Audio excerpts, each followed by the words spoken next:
భైంసాలో నిన్న KTR road show దాడి కేసులో మొత్తం 23 మందిపై కేసులు నమోదు చేశారు పోలీసులు. అనంతరం వారిని రిమాండ్కి తరలించారు. అందులో 17 మంది హనుమాన్ దీక్షాపరులు ఉన్నట్లుగా పోలీసులు తెలిపారు. శ్రీరాముడిపై అనుచిత వ్యాఖ్యలు చేశారని ఆగ్రహిస్తూ నిన్న హనుమాన్ భక్తులు కేటీఆర్ రోడ్ షోలో ఆందోళన చేశారు. ఈ సమయంలో టమాటాలు రాళ్లతో కొందరు దాడి చేశారు. దీంతో పోలీసులు వివిధ సెక్షన్లపై నిందితులపై కేసులు నమోదు చేశారు. వర్కింగ్ ప్రెసిడెంట్ కేటీఆర్ గారు ఆల్రెడీ బస్సులో బయలుదేరడం జరిగింది. 5 నిమిషాల్లో మన వద్దకు చేరుకుంటుంది. దయచేసి అందరూ కూడా వారికి ఘన స్వాగతం తెలిపారు.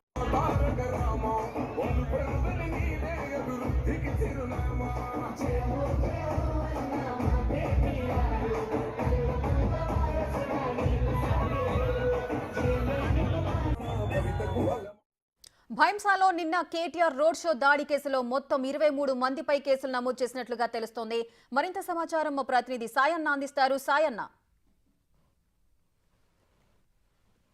ఎన్నికల గడువు దగ్గర పడుతున్న క్రమంలోనే జోరుగా దూసుకుపోతున్నారు నాయకులు. ఈ నేపథ్యంలోనే నిర్మల్ జిల్లా భైంసా పట్టణంలో నిర్వహించినటువంటి ఏదైతే రోడ్ షో నిర్వహించినటువంటి బీఆర్ఎస్ పార్టీ వర్కింగ్ ప్రెసిడెంట్ నిన్న రోడ్ షోను నిర్వహించారు. ఈ క్రమంలోనే గత కొన్ని రోజుల క్రితం జై శ్రీరామ్ అనే పదం అన్నం పెడుతుందా అని కేటీఆర్ అనుచిత వ్యాఖ్యలు చేస్తున్న నేపథ్యంలోనే అక్కడ హనుమాన్ దీక్షలంతా కూడా అక్కడికి చేరుకొని నిరసన వ్యక్తం చేస్తున్న నేపథ్యంలో కనిపిస్తుంది. భైంసా పట్టణంలో నిన్న జరిగినటువంటి రోడ్ షోలో కేటీఆర్ పై దాడి కేసులో 20 మందిపై కేసులు నమోదు చేసి రిమాండ్కు తరలించిన నేపథ్యం కనిపిస్తుంది. అందులో 17 మంది హనుమాన్ దీక్షలు మాత్రం ఉన్నారు. సో వివిధ సెక్షన్ల కింద కేసులు నమోదు చేశారు. 307, 120, అదేవిధంగా 143, 144, 147, 148, 149 ఐపీసీ సెక్షన్ల కింద కేసులు వేసిన నేపథ్యం అయితే కనిపిస్తుంది. పూర్తి స్థాయిలోనే పోలీసులు విచారణ చేపడుతున్నారు.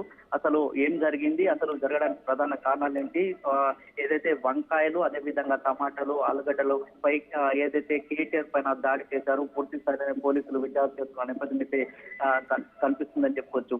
కేటీఆర్ రోడ్ షోలో భాగంగా ఏదైతే కేటీఆర్ పై ఉల్లిగడ్డలు వంకాయలకు దాడి చేస్తున్న క్రమంలోనే ఏదైతే ఇలా దాడి చేయడం కరెక్ట్ కాదు, రాజకీయంగా ఏదైతే ఉందో ఒకరిపైన ఒకరు విమర్శలు చేసుకుంటారు, కానీ మీరు హనుమాన్ దీక్షలో మాలలో ఉన్నారు, కానీ ఇలాంటి కార్యక్రమాలు చేయడం కరెక్ట్ కాదని నిన్న ఘాటుగా మాట్లాడారు కేటీఆర్. సో ఏది ఏమైనప్పటికీ కూడా నిన్న ఏదైతే భైంసా పట్టణంలో నిర్వహించినటువంటి రోడ్ షోలో భాగంగా ఏదైతే ఇరు వర్గాల మధ్య కొంత ఉధృత వాతావరణం కల్పించి నెలకొంది. సో ఇరు వర్గాల వరకు పోలీసులు శాంతిపోయేశారు. 23 మందిపై పోలీసులు కేసు నమోదు చేశారు.